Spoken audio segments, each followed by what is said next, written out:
Hello guys, welcome to Global Online. Today we are breaking down must-know MCQ for CTET exam with quick and easy explanation. These questions can be a game changer for your success. So, are you ready to level up your preparation? Let's get started. Guys, before moving forward, I would like to introduce Global Online's complete CTET 2024 course, covering all the subjects with the full syllabus. You will get the access to video lectures and interactive live classes from expert educators. In this course, we have complete syllabus notes, topic-wise MCQs, and mock tests to sharpen your skills. This course is made specially for CTET 2024 aspirants, giving you every tool you need for the success. For more details, contact us on WhatsApp on the given numbers, or you can simply download Global Online app from Play Store. Question is, what is dry ice? We have options here: ice without crystallization water, dried ice, solid carbon dioxide, none of these. So guys, dry ice is the solid form of carbon dioxide. Unlike regular ice, it doesn't melt into liquid but directly turns into carbon dioxide gas through a process called sublimation.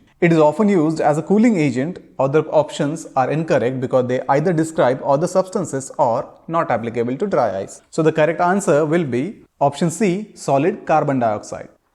Let's move on to the next question. Which of the following gas is water-soluble, acidic and non-flammable? We have options here: carbon dioxide, nitrogen, ozone, hydrogen. Guys, carbon dioxide is slightly soluble in water and forms carbonic acid, giving it acidic properties. It is also non-flammable, unlike hydrogen and ozone, which can react more intensely. Nitrogen is inert under normal conditions and does not exhibit the described properties. So the correct option is option A, carbon dioxide. Let's move on to the next question. In a solution of NaCl, options are given: a red litmus will turn blue, a litmus will turn green, option C, blue litmus will turn red, and option D, it will have no effect on a litmus. So in case of solution of sodium chloride, it is a neutral salt solution, therefore it does not affect the color of litmus paper. Acidic solutions turn blue litmus red and basic solutions turn red litmus blue. But neutral solutions like sodium chloride do not change the color of the litmus paper. So correct answer among the option will be option D, it will have no effect on a litmus. Let's move to the next question. The negatively charged particle in an atom are called, options are given: A, proton, B, neutron, C, electrons and D, radon. So guys, electrons are subatomic particles with a negative charge that revolve around the nucleus of an atom. Protons are positively charged and neutrons are neutral. And radon is a noble gas, not a subatomic particle. So the correct answer among the option will be option C, electrons. Let's move to the next question. The total number of atoms present in a molecule of aluminum oxide is dash dash. We have options here: option A 5, option B 6, option C 4 and option D 2. The chemical formula of aluminum oxide is Al2O3. This molecule contains 2 aluminum atoms and 3 oxygen atoms, making a total of 5 atoms. So the correct answer will be option A 5.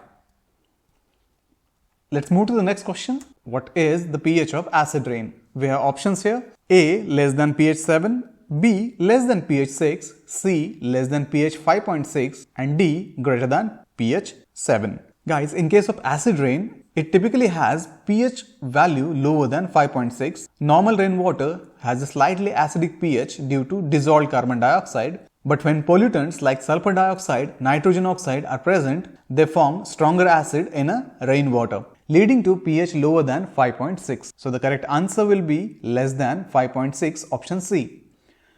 Let's move to the next question. Which of the following substances is the most viscous? We have options here: A, alcohol, B, water, C, honey and D, petrol. Guys, viscosity is a measure of fluid's resistance to flow. Honey is the most viscous substance among the options provided, meaning it flows more slowly compared to alcohol, water and petrol. Its thick consistency arises from the composition, which includes sugars and other dense compounds. Other substances like alcohol, petrol are less viscous and flow more freely. So the correct answer among the option will be option C, honey.